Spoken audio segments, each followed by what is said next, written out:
Hello everyone. Welcome to another episode of Chatter. Today, I'm here with Christopher Snowdon, the lifestyle. Completely forgotten the title already. This Head of music. lifestyle economics. Head of Lifestyle Economics at the Institute for Economic Affairs, author of Polemics, Killjoys, The Art of Suppression, and The Spirit Level Delusion. Christopher, welcome to the show. Nice to be on. How you doing? Yeah, not bad. I mean, as people can hear, I have somewhat lost my voice. I've just been away in Austria for 3 weeks, so um, cigarettes, alcohol, and screaming along to some of my favorite songs has robbed me of my voice. So hopefully we'll get through this before it dies completely. I'm sure we will. I'll do most of the talking bit. Well, that's the plan anyway. So one of the first reason I came across you like a couple of years ago was your book, The Spirit Level Delusion, because I'd read The Spirit Level, Oh yeah. and then I saw your answer to it, and I was like, okay, this is real interesting because I find the arguments that people make that like inequality is bad to be somewhat ridiculous because there is no way to not have some sort of inequality short of like literal totalitarianism. But Yeah. something that really interests me at the minute is that I think there is a point at which inequality becomes really damaging to an economy because you get too many people stuck at the bottom of the ladder with no way to climb out or without the ideal amount of opportunity that we would want people to be able to have to like get beyond their starting place to Yeah. strive for something better. And it seems to me that especially over the past couple of years, the UK, for me at least, looks like it's approaching this point where the inequality is becoming incredibly damaging to the economy rather than just being a fact of sort of reality. Um, do you think that's an inaccurate assessment? I don't think it's correct. No, I mean, right, firstly, I need to say that a lot of people assume I wrote The Spirit of Delusion because I wanted to defend inequality or something. I didn't at all. I was just so outraged by their misuse of statistics. I felt it needed a rebuttal. And then having started writing about the statistics, I thought, well, I need to say something about the wider arguments. Until then, I hadn't really thought about income inequality at all, really. And I'm not certainly not as much as they obviously do, because they blame it on everything, right? They blame low recycling rates, infant mortality, the lot is all associated with inequality, which hopefully anyone who's read my book will realize that is just not true. However, it doesn't answer your question, which is inequality bad beyond a certain level? I think, yeah, obviously it is. I mean, in theory, if one person had everything and everybody else had nothing, that would be terrible. And there must be some point at which things get quite bad before you get to that stage. So inequality in Brazil, for example, is probably too high. South Africa, I think, has the highest rate of inequality in the world.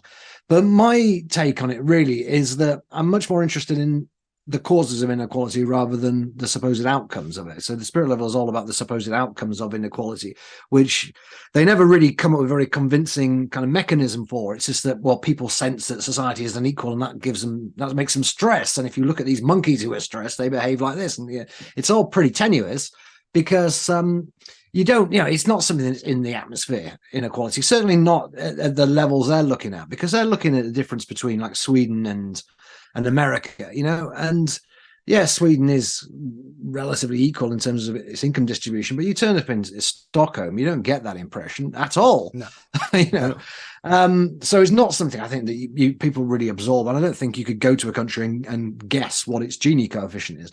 So I'm interested in the causes of inequality, and I think there can be perfectly benign or even good causes of inequality, and there can be negative causes of inequality. So we take South Africa. They've gone from apartheid, which is obviously bad, to having an incredibly corrupt government, which is obviously bad. And both of those things cause inequality. So, yes, inequality there is a symptom of a problem. But I think that's all it ever is, really, is a symptom of a problem. And it might, in some cases, not be a problem because, as I say, there can be some good causes of inequality. So the UK, I think, is an example of that. Inequality in the 70s in the UK was pretty similar to what it is in Sweden, if not lower. And inequality rose quite a bit in the 1980s for various reasons. But one of the reasons was all the rich people who had left the UK because of the very high tax rates started coming back. In the 1970s, there were very few major worldwide celebrities who lived in Britain. I think Elton John and Paul McCartney were about the only two of them. John Lennon was in New York, Ringo Starr was in LA, Michael Caine, David Bowie, Rolling Stones, all these people were, Rolling Stones exiled on Main Street. They went to France because the tax rate was so high in Britain, right? That's how high the tax rates were. Taxman, the song by the Beatles, is a reflection of how high the tax was. I think it was 83% for earned income and 98% for unearned income. So the effect of having a load of rich people move back into Britain, and indeed have a load of rich people who'd never lived in Britain suddenly decide London's the kind of place they want to live, meant that inequality rose. I don't think that's a bad thing that you suddenly had a lot of wealthy people knocking around London. London is an incredibly unequal city, but that is not necessarily a bad thing. And I don't think it would necessarily be a good thing if all these rich people left, and took their money with them. So I think you need to be very careful when just saying inequality per se is bad, and the higher it gets, the worse things are, and the lower it gets, the better things are, is the wrong way of looking at it. Inequality can absolutely be a symptom of problems in society. I suspect that inequality in America, which just keeps seeming to tick and tick and tick up all the time, I think that's a symptom of a dysfunctional economy to some extent. In Britain, to answer your question, I mean, inequality hasn't really risen since the early 90s. There was this significant rise in the 80s, but it's been pretty flat ever since. And although various newspaper columnists will keep talking about spiraling inequality and so on, under any measure, it's just not true. There are various different ways of measuring inequality. And I'm talking here specifically about income inequality. It hasn't gone up really for 30 years. It's not particularly high by international standards. In fact, it's relatively low by international standards. It's a bit higher than average by European standards, but still not off the scale. And if you look at wealth inequality, which people generally don't bother mentioning, but strikes me as being at least as important to the spirit level hypothesis and income inequality, UK is actually quite low down, and it's countries like Denmark which are really quite high up, and that's a reflection partly of the fact that we tend to be a home-owning democracy, and a lot of the European countries rent, and so most people's wealth will be overwhelmingly their homes. And I think we probably are more likely to own shares in this country than a lot of places. But yeah, whether you look at it as wealth inequality or income inequality, UK is not particularly off the scale. There are lots of problems with the British economy. There are undoubtedly sources of undeserved income and cronyism. We've seen that with the whole PPE debacle. But these things are all, these things are bad anyway. This is the thing about the inequality debate. To me, it gets you off the subject, right? So that South African example, apartheid's bad. There's no place for it in civilized society. Corruption is bad. There's no place for it in society. We know that already, right? Yeah. If we get rid of these things, it will probably reduce inequality. That's fine as a side effect.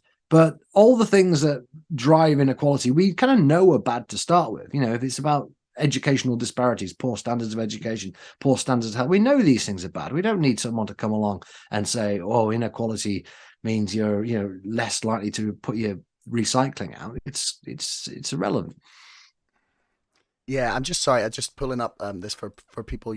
What you were saying about the Gini coefficient, which is, I did not realize that since 91 it's basically the same. Yeah, 1990 it was 34%. 34.9%, and 2020-21 was 34.4%. So that's really interesting, because I would have imagined it like that. To be fair, this isn't really showing 21-22, because this is the point that concerns me, is like with inflation, especially of just like day-to-day goods, feels like the people at the bottom are going to be the ones who are struggling as a result of the economy that we're currently in, and then the rise in things like food bank use and stuff. Like, it makes me concerned, and I don't understand sometimes why that's not a concern for governments, because like, once there's too many people with nothing to lose, then it's that's when governments topple. At the ballot box, or in a more extreme form, but I don't think we're going to see that in Britain. We're all too apathetic. But do you think that the governments give any thought to that idea, or is the idea that they could be ousted very rapidly not really on their radar? as a result of people just feeling desperate. Well, I think they probably realise they're going to get kicked out next election, regardless. Yeah, I mean, I don't know what politicians think, and I don't know how cynical they are. But you could, if they were very cynical, they might say, well, these are people who are never going to vote for us anyway, and a lot of them don't vote to start with. So let's look after the people who are the Worcester woman and Mondeo man and what have you. Yeah, yeah, you could well be right. So, like, what would you identify as the biggest like issue with the British economy then? If it's not this the inequality that a lot on the left are screaming about, like, what do you think the biggest problem we have at the minute is? Well, I mean, the biggest problem right now, obviously, is inflation. I think structurally, certainly for the last 15 years or so, the problem has been debt, low interest rates, money printing. I've got my fan on. Can you hear that? Shall I turn it off? No, it's all good. It's You got okay. it It's coming through. got my heater on to try and get you warm. Yeah, I mean, structurally, and it's not just Britain, but most of the Western world has been living in a kind of an illusion of debt fueled. I was going to say prosperity. It hasn't even been prosperity. It's been debt fueled because of clinging on, and we keep on borrowing and printing more and more money on the basis it's going to stimulate the economy, and it clearly hasn't stimulated the economy. And the latest bout of money printing during COVID has led to very high inflation all over the place.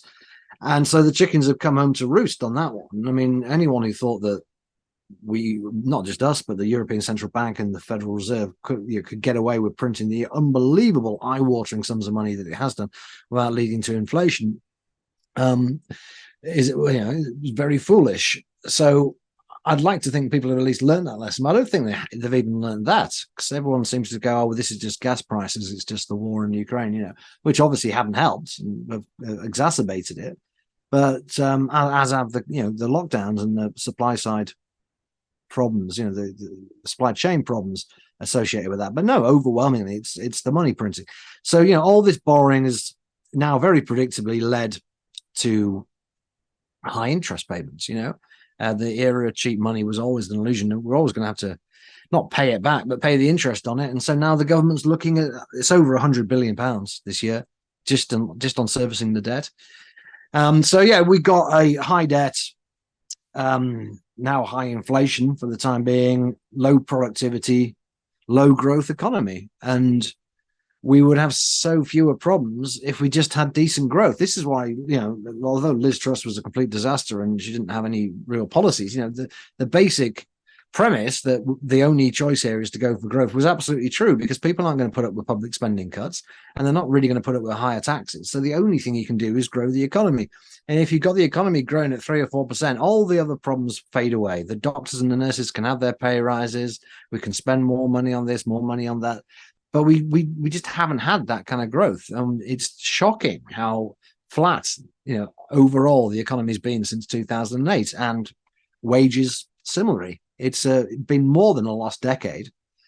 And I don't put that down to, austerity or the Tories per se. I think it's due to a lot of things. But one of them is the era. I really think the era of low interest rates, if it does die, it would be a good thing. I think the interest rates have caused so many problems people aren't aware of, and it's had a real drain on productivity. There's a very good book by Edward Chancellor about this called The Price of Time. But yeah, low interest rates have been a real curse. They have not done what they were supposed to do, which is stimulate the economy. They've actually done the opposite. Like, I've been looking at and I've been talking about this as well. I'm looking at the way the central bankers and economists and financial journalists of the world were just. It seems like they were blindsided by this idea that printing an insane amount of money would cause inflation, right? And I, to this day, get furious every time I see it happen, because like I remember my 15-year-old history lessons about the Weimar Republic. Like, Yeah. I remember it, and it's like, how are these people getting paid like far larger sums of money to look after or delineate the monetary policy of our nation and critique it and write about it and discuss it? Like, how have all of them had such levels of hubris that they can both have ignored this idea that it was even, like the idea it was even possible that this might happen as a result, and then to just sort of wash their hands of the policy essentially, or not even, just move on as if they had no contribution to this whatsoever. Like, do you think there'll be any like day of reckoning for No, not for this really. In fact, policy? I think it's more likely than not that they'll lower interest rates at the first sign of inflation coming down and try and get the show back on the road. There's too many people completely reliant now on low interest rates. You've got anyone who's bought a house in the last few years, for a start, doesn't want interest rates to go up.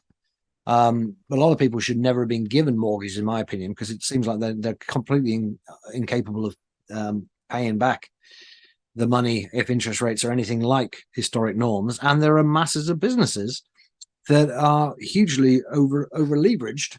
They've been engaging in mergers. These companies are not particularly profitable, but they can just about pay their interest payments, if not their debt, because interest rates are low. You start putting interest rates up to 5 or 6%, which would be really the minimum they would be if you were serious about tackling inflation. And suddenly people can't afford to pay their mortgages. Businesses can't afford to pay their interest payments. The businesses go out of business. People lose their jobs. People lose their houses. There's a house price crash. In actual fact, that's really what the economy needs. If we were being, really objective about it, we need ineffective, unprofitable businesses to go bust so that the people who work for them can go work for a more profitable and dynamic business. We need a house price crash because house prices are insanely high and a whole generation is priced out of buying them. But these things obviously come with short-term pain for a lot of people. And one of the characteristics of the economy in the last 15 years is nobody wants to take any short-term pain. And so every time there's any kind of problem, and we've had some big problems. We had the financial crisis, which was massive. We had COVID, which was massive. But we've had other things along the way. Did we really need to start printing loads of money just because of the Brexit vote? Yeah, I mean, markets were shaken a bit by the Brexit vote. But I mean, did we really need to have a massive stimulus package just to deal, not even with leaving the EU, just with the vote, So it became very quickly, because inflation didn't come about after the initial bout of quantitative easing in 2009. People started getting complacent, like you say. They got complacent and they started thinking, well, maybe this time's different. And they convinced themselves that the various reasons. They were particularly inspired by Japan, which has been in this kind of deflationary slump for decades and seems to print money almost with immunity. They convinced themselves that we were just in a deflationary period. Imports from China were keeping prices down. And the classic mistake was made of this is going to go on forever. This is a new paradigm. Things have changed. We can rip up the economics textbooks. And of course you can't. These things always come to a terrible end. But I do think they will probably try and get the low interest, high borrowing show back on the road, because so many people depend on it, including really the government in a way. The government can't afford to be spending £250 billion on debt interest payments, which is what they could be looking at if we if we have high interest rates.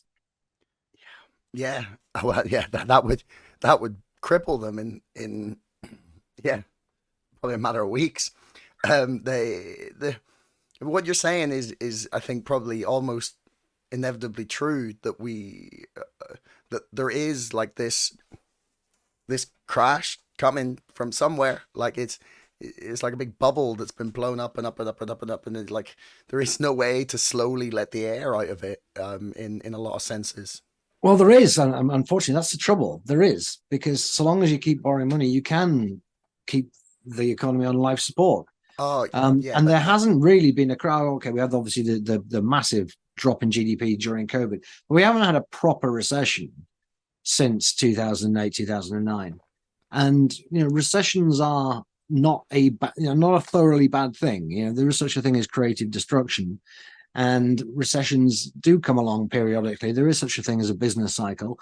And although they're very painful, they do have the effect of killing off, unproductive businesses and allowing new ones to prosper. And we've stopped that happening. It's a bit like when you prevent forest fires from happening. Forest fires are actually a natural event, and they are required to stop forests getting too overgrown. And when mankind comes in there and stops them happening, then you just end up with a bigger forest fire. You think eventually, when everybody completely runs out of the ability to borrow money, then I guess that crash will happen. But you can prolong things for a very long time. There's a lot of ruin in the nation, and with this system of quantitative easing and endless borrowing, you can put off the inevitable for I don't know how many years. I don't think we're going to see a full-blown crash in the next year for various reasons. The stock market is nearly at a record high, which is insane. I just think somehow we'll keep staggering on. I think we're looking at just a slow, horrible decline rather than a cataclysmic, recession from which we could actually emerge fairly well. Yeah, I guess it really depends on the issue there with like you said, the stock market's like an almost all-time high. You see, this is just there's all the extra money floating around, just being like pumped into it to keep it afloat. And like my question constantly remains is like how long can you continue to pump the money into the economy that continues to end up in that like asset bubble that gets created, like devaluing the money that the ordinary people have on the ground, and then eventually people are just going to stop spending. And I think that's what's gonna cause things to really go bad, because it'll be like if inflation continues, if nothing gets done about it, then I think we have to that inevitably we reach a point where people just like can't afford to do stuff on the same level, and then then that's what causes the. Well, normally I think at this stage that would have already happened. We're in a very weird time and things are very unpredictable at the moment, because we've only, for a lot of people, it's only been less than a year that they've started feeling life's gone back to normal. A year ago, we were still at the height of the Omicron wave. Now, I basically ignored COVID from the previous summer, but a lot of people were still terrified of it up until February, March 2022. And the reality is, because of all the furloughs and cash grants and just being locked up and being unable to spend money, a lot of people actually have a lot of money in the bank still. And I'm not saying everybody by any means, but actually a lot of people do have quite a bit of money. Pensioners have been completely protected from the cost of living crisis, right? They've got the triple lock, so their pensions are going up 10, 11% this year. And if you go around the pubs, and it's usually pubs are a pretty good place to start if you want to see this, the start of a recession. From what I've seen anyway, around my neck of the woods and in London, they're still heaving. And a lot of them are heaving in the middle of the day with pensioners who still seem to have plenty of money. And it's not just pensioners. It's, all the people who for 2 years or so they didn't have to pay to commute. They weren't able to go on holiday, so they saved money from that. They saved money in all sorts of different ways because they were at home. And they, for the last year, have been itching to spend that money and go on those holidays and go to the cinema and go to the pub and all the other things they want to do. And they've been making it up for lost time. So although, like normally in this point in the business cycle, when you got inflation going up, everyone's predicting a recession. We're probably already in recession and so on. We really should have been in a recession last year. It was kind of a surprise that we kept staying out of recession, but we did, and I think that's because people were still spending this little stack of money that they'd built up, and they were very keen to spend it because they were making it for lost time. So it's unusual in that respect. And I can't tell how that's going to end. I don't know how much of this money people have still got and what their propensity to spend it is, given that all the economic forecasts are so gloomy. I really don't know. It'd be very interesting to see, but my suspicion is that once people start getting their gas bills and their electricity bills, and once people that on a fixed term mortgage that ends and they've got to get a new mortgage, that's when people will suddenly realize they haven't got as much money to spend as they thought. At that point, you might assume in, I don't know, 6 months' time or so, sometime this year anyway, that spending will go down and then GDP will go down, and then you have a full-blown recession, which incidentally will actually help bring inflation down. That's usually what happens with inflation, if we're honest about it. I mean, that's basically the effect of interest rates, as far as I can see. You put interest rates up so high that you have a recession, and recession gets rid of inflation. That's basically how it happens, from what I can tell most of the time. So that would be, if I'm going to make a prediction, as I say, things are very unpredictable. I think that's what will happen. People suddenly feel the pinch in a few months' time. They'll stop spending so much, and then GDP will fall. But how much and how much it spirals, I don't know. I think if inflation falls down to 4 or 5% by the end of the year, it could be fairly shallow, and we could be okay actually coming into next year. Yeah. Which I really don't know. I wouldn't put money on it. No, no, I definitely wouldn't be putting money on it. So like one of the things that people point to as the cause of like the current economic problems we're seeing, or like inequality generally, is capitalism. They're like, it's capitalism, and quite a lot of the time, I would make the case that what we currently exist in does not really count as a capitalist economy, um, because, well, for many reasons, but we can get into that. But like, would you describe what we currently live under as a capitalist system? Well, obviously, elements of it are. If you want to set up a business, you can do that. You can own private property. I mean, it's a mixed economy, really, is what it is.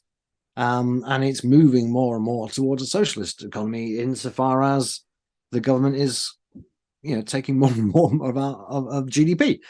So it's spending something like 40% of GDP now. It's a lot.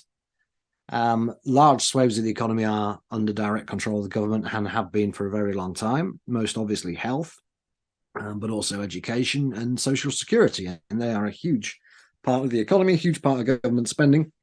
And with the exception of some people who have private healthcare and some people who send their kids to private schools, these are state-owned and state-run. So yeah, I mean, our health system in particular is extremely socialist. It's a relic of the 1940s, socialist Labour government. On the other hand, large parts of it are, if not very free market, then certainly capitalist in the normal sense of the word. And then you have things that are kind of, you have the railways, for example. You have these things that are neither one thing nor the other, really. You had a botched privatization with the railways, so there isn't really any competition there, and the government keeps subsidizing it. And the government is, running the negotiations with this rail strike for some reason. I don't understand why. I don't understand why the rail bosses aren't the ones who are doing negotiations. So yeah, you got things that are supposed to be private, but in effect are, I don't know. I mean, the worst of both worlds, really. Then you have some of the utilities.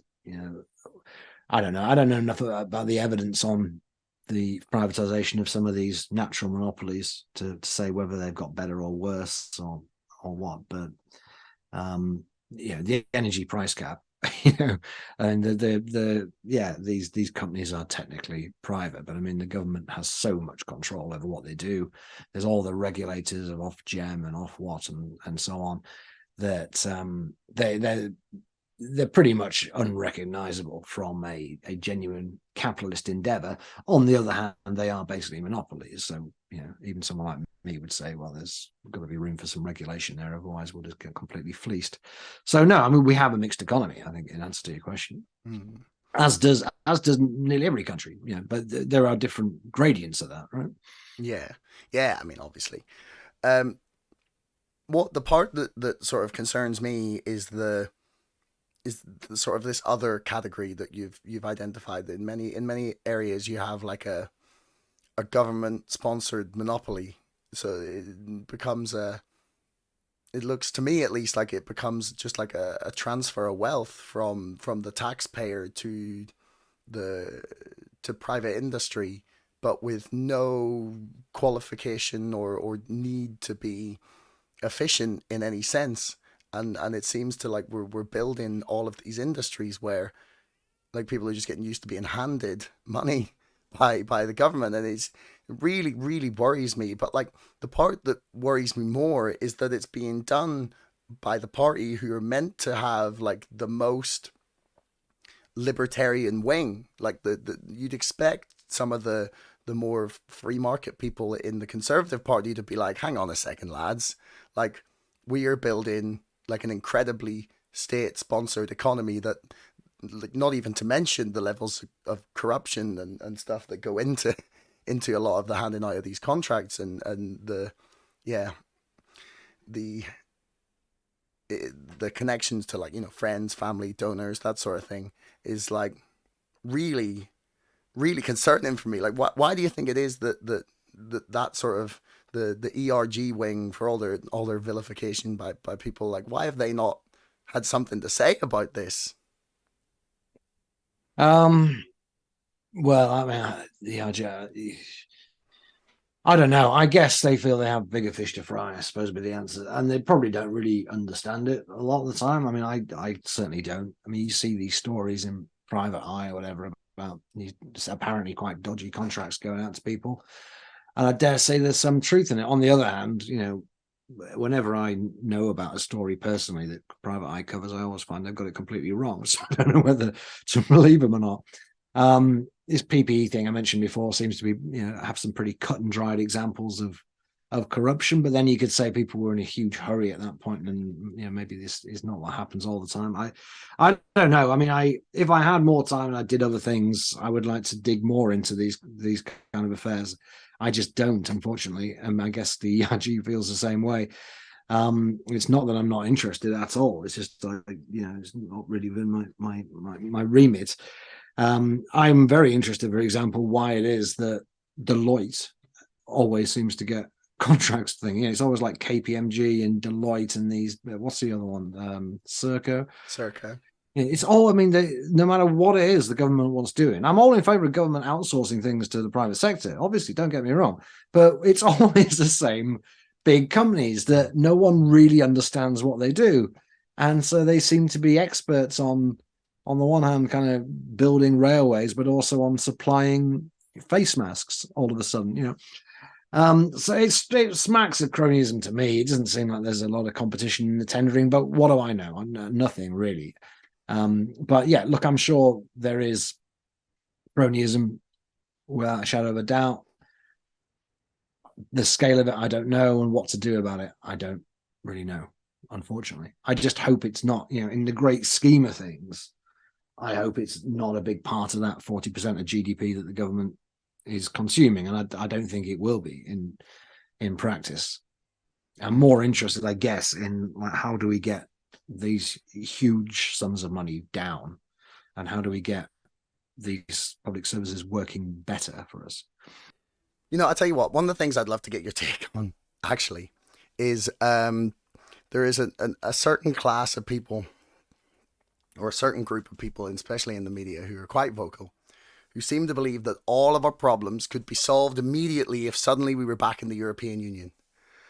And I cannot get my head around this, because to me, that is an absolute abdication of the responsibility that we have as citizens to elect a government to do some like good things for the country, right? Why do you think it is that people believe so stringently that the EU is the solution to our problems instead of just electing a better government? I think you have to look at it as a kind of psychological phenomenon more than anything. It strikes me that in the years I've been on Twitter, there have been two events that have molded people's character permanently, and they're never going to let it go. The first was Brexit, and the second was COVID. And although most people have kind of put both of those things more or less behind them now, there are some people for whom it is just an ingrained part of their identity, and they bring it up in any context all the time to anyone who's interested, which isn't many people, but they do it. This is why people still have FBPE in their hashtag. They've got their hashtag in their profile. It's been 6.5 years now, since the referendum. It's been 3 years since we left. These people never follow back, follow back pro EU. They never follow back. They must have noticed that by now. How long are you going to keep that hashtag there? And with the COVID thing, you get the people who basically were anti-lockdown who are now anti-vax, and they want to keep they want to keep it going forever. And they've been enjoying it recently because there's been a little bit of news about COVID in the media. And there's a handful of people who are always going to be completely neurotic about it and carry on talking about COVID in 20 years' time, and still wearing face masks. These things that strike me as being a permanent part of their identity now, and they won't shut up about it. And some of them have become sort of Twitter famous from doing it. It's their thing, right? So the people who people suddenly started paying attention to because of COVID and because of Brexit, what else are they going to talk about? Some of them are trying to pivot to other things, like the anti-lockdown people pivoted to the anti-vax thing. It's all basically still the same audience. So I think it's a psychological thing, really, more than anything else. I guess there's a lot of people who spent so long saying that Brexit was going to be an absolute disaster that they're very keen to, pick up on any potential bad news about the EU leaving Britain leaving the European Union, and want to show that they were right about this, I guess. But I think mainly it's just an identity thing. They're in a club full of people. They all say the same stuff, and that's what Twitter does. It creates tribes. I mean, tribes have always been around, but I mean, Twitter really makes it easy. Yeah, no, it definitely does. I can't. Some of the, especially the Brexit stuff, I can't get my head around. Like, especially what's his face, Femi, who spent like the entire referendum campaign and years afterwards going around the entire country asking the Brexiteers about why they voted for it, and he still seems to have no conception whatsoever as to why they might want that. And yeah, it's weird, isn't it? Give me one reason you voted Brexit. And people have given him quite a few reasons now. And you might not agree with them. People don't really need to give any reason other than they want to make their own laws in this country, and regardless of whether, we've got rid of the tax on tampons or something, that's really the only reason you need to give, or you want to control your borders. Not that we're really doing that, but, I mean, these are perfectly valid reasons in and of themselves. There are other examples I can give. I can also give examples of bad things that have happened since Brexit. But you wrote a whole book about this, didn't you? Yeah. The book. What was that about? The book was mainly about how I thought we needed to regulate the way political advertising was used, because I felt it was way more powerful than people believed in its ability to shape a narrative, or at least like put into focus the things that will be discussed. And I felt that the Brexit issue was this perfect wedge thing that people were able to exploit, like dark ads and stuff, to like set talking points in secret that were being like blasted out to millions of people. And then all of a sudden everyone's like, why is everyone talking about Turkey joining the EU? Is because there was like ads being like blasted at people nonstop. And I was like, well, like this is a really insidious way of like pumping ideas into the population without it being seen. And I thought that was really dangerous. Like, I'm not sure if it actually affected the vote in the end, like whether it, like without that power it would have changed it, but I felt like we needed to regulate that, and I felt that Brexit was the perfect example. And I also thought we'd probably end up getting some very, very extreme neoliberal policies that I was not a fan of as a result of the chaos created by you didn't Brexit. need to worry about that. Well, I mean, it sort of remains to be seen. I sort of said that we'd end up seeing a lot of privatization and a lot of outsourcing to, in my opinion at least, the detriment of the services that would be further privatized and outsourced, like things like the NHS, because I didn't believe they would do it in a way that was based on creating better public services. I believed it would be done in a way to enrich a lot of the people who were very in favor of Brexit. Like they're very entitled to be, but I felt that they would exploit it. And I think we're kind of seeing that a bit. I think COVID showed us that, I mean, like you said, maybe that's not how it always runs, but that was at least my feeling about it. And so that's what the book was about. But why would they need Brexit to do that? Because it's my belief that you don't get that sort of massive change in public policy without some sort of shock to an economy or a society.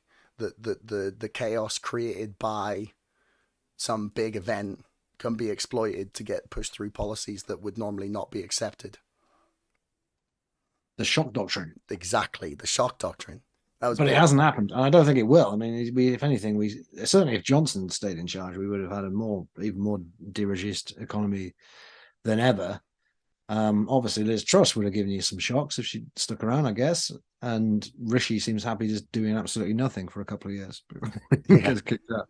yeah, yeah. I mean, it remains to be seen how it plays out. But I mean, the way we've responded in terms of like, yeah, even just the money printing, I don't think that would have been possible if there hadn't been that sort of like wobble from the markets and people are going, oh crap, the thing's gonna collapse, and it's like, and then they're like, oh well, we're gonna have to do this thing where we print loads of extra money, and the same thing happened with COVID. They go, oh, we're gonna have to do this thing because the only way to survive this is to print loads of money. Well, yeah, but like I say, the Fed did it even more than we did. Oh They had yeah, the whole Build Back Better Act I don't was remember based them on like building two anything. trillion, $2 trillion of printed money. Something. The ECB, European Central Bank, had negative interest rates until a few months ago and printed a massive load of money. So no, I don't think you can pin that one No, on Brexit. but then I would argue that all of these institutions that you've mentioned, you could even mention the IMF as well. Like they're all bathed in the same economic ideology of Milton Friedman, who said the exact same thing about like needing a shock to get people to accept policies that would never otherwise be done. So Yeah, I but mean, they're not exactly using Friedmanized economics. I mean, they're using. I'm not even going to try and blame Keynes for it because it's not. I mean, it's not. Keynes wouldn't agree with that either. It's some kind of weird, perverted version of neo Keynesianism. It's Richard Murphyism, really. We've been effectively practicing, MMT for the last decade or more. yeah, So no, I don't think Friedman would be very happy with it. And I read that book by Naomi Klein. I think it's one of the most dishonest books I've ever read in my life. really, There's a good review of it by who's it? Johan Norberg. It's worth checking out. But I mean, just I never wrote about it myself, but she basically tries to, well, she implies that somehow the UK started the Falklands War. I mean, her hypothesis doesn't really work unless we did somehow trigger the Falklands War, because she says that was the shock that got Margaret Thatcher, made her more popular, and then she was able to do all this kind of stuff. Actually, she was my getting more my popular even understanding wasn't before. that in that the book wasn't that like that Britain had specifically started the Falklands War. And I think the whole hypothesis of the book is that, like, yeah, the shock needs to happen, but that doesn't need to be like one that's like But it wasn't really. I mean, it wasn't a triggered by shock in something. that sense. Well, yeah, but I mean, the idea of the book is that these people kind of deliberately create these shocks and then exploit them, right? In And some senses, yeah, but I don't think that's in every sense. Like, there's a lot. and There's then a yeah, and then mostly it's about Iraq, isn't it? The last chapter is all about Iraq, and she fails to mention, having introduced Milton Friedman in the first few pages, that he was totally against the Iraq War. And I mean, the only example that she gives that I can remember that kind of vaguely makes sense is Chile, mm, where very unusually you had a dictator who believed in free market economics rather than socialism. And actually, from an economic point of view, Chile's done really well as a result, whereas all the socialist dictatorships have been a complete fiasco. mm. But yeah, it's true that the Chicago boys did advise Pinochet on what to do, and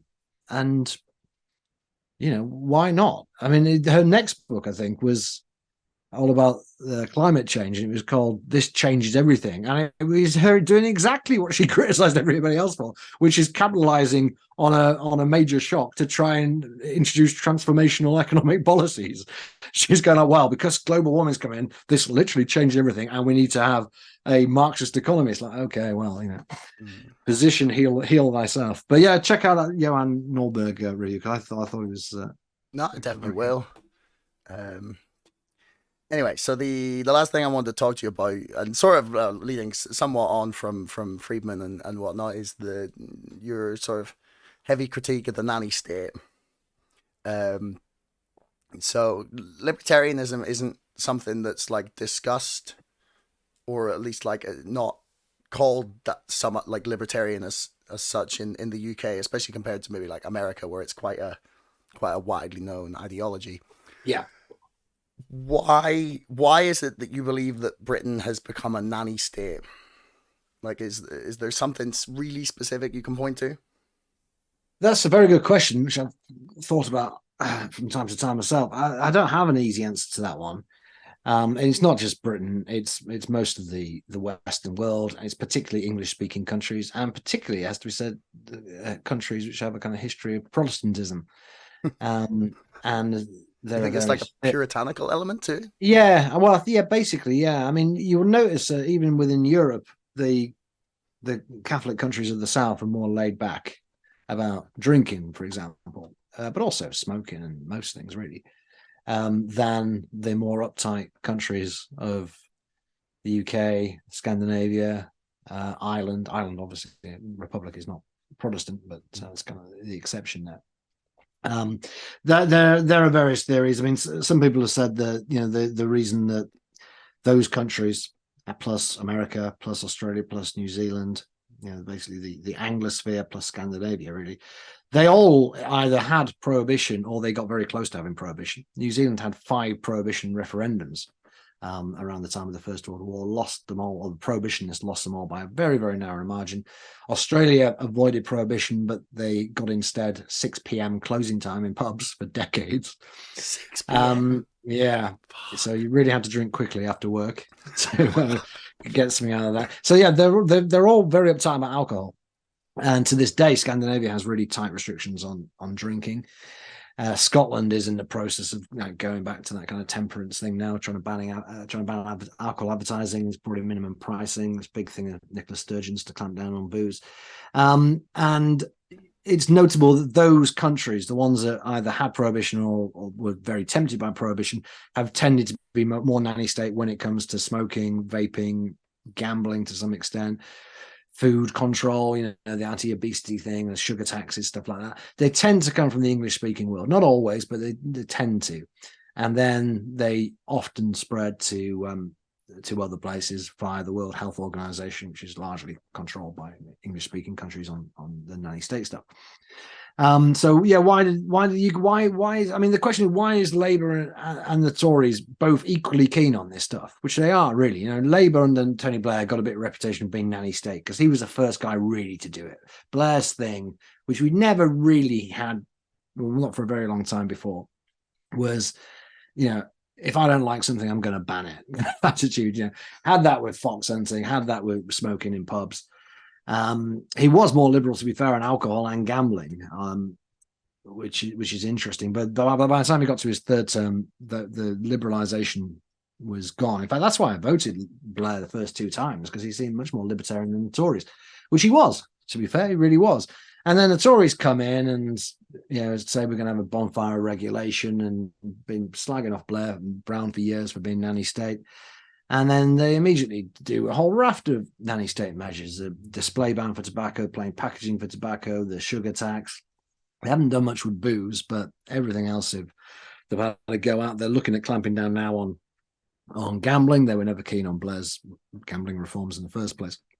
And now Wes Streeting says if Labour are going to get in, they're going to consult on banning the sale of cigarettes completely.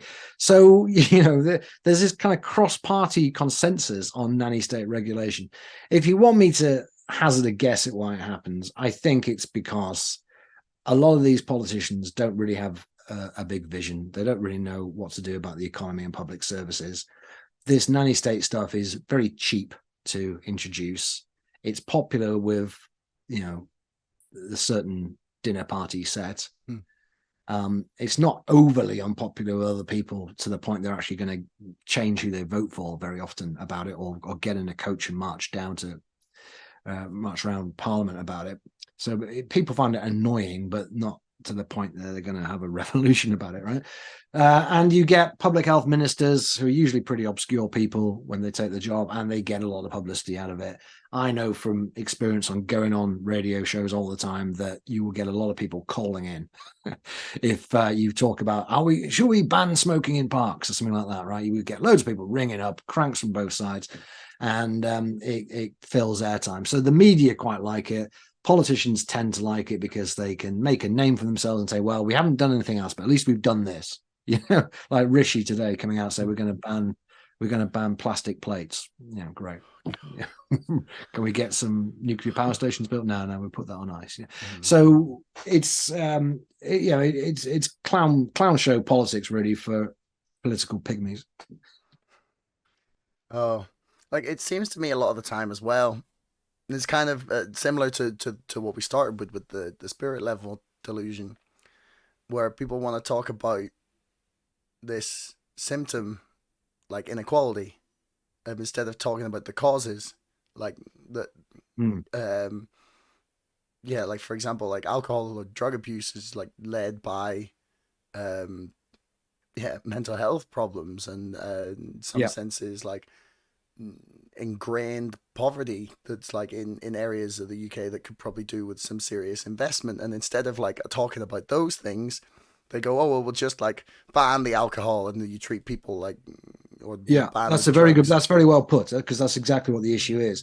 And ever since the government became obsessed with health inequalities 20 years ago, and more recently leveling up, all the nanny state people have been using the rhetoric of health inequalities and leveling up to say basically we need to clamp down on the unhealthy behavior of northerners. Essentially, is what it comes down to. I mean, the rhetoric of health inequalities is never about let's make sure that we have enough GPs per 1,000 people in the most deprived areas as the least deprived areas. That's genuine inequality the government could and should do something about. Yeah. It's just about, well, working class people are more like to smoke than posh people. Health inequalities is generally speaking just used as an excuse to impose the tastes and preferences of middle class people onto ordinary people. And like you say, it doesn't solve the problem, right? So it's been understood for a very long time that poor people are, despite the cost, more likely to smoke, more likely if they drink to drink heavily, and certainly more likely to suffer alcohol-related harm if they drink, more likely to be obese. And very few people really bother to ask why that is. I mean, there's sometimes an implicit message that basically these people are ignorant and they need to be educated, which I don't think is true. What it is really, I mean, Orwell explained it very well on The Road to Wigan Pier when he was looking at the diet of miners, and he said, well, these people put 6 sugars in their tea and they have nothing but white bread and jam all the time.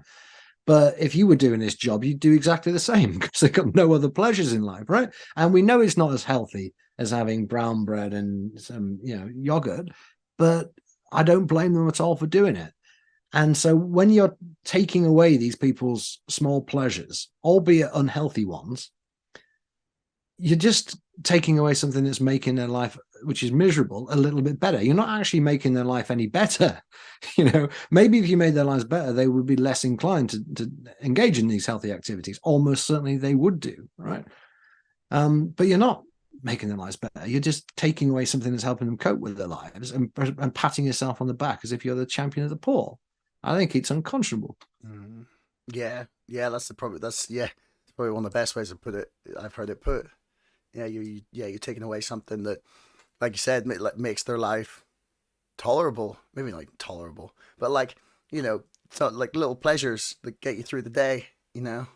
And also, I mean, this is another thing people don't really want to mention. And I'd love to know if there's any empirical evidence for it. But if your life is miserable, you will put less value on your future years of life.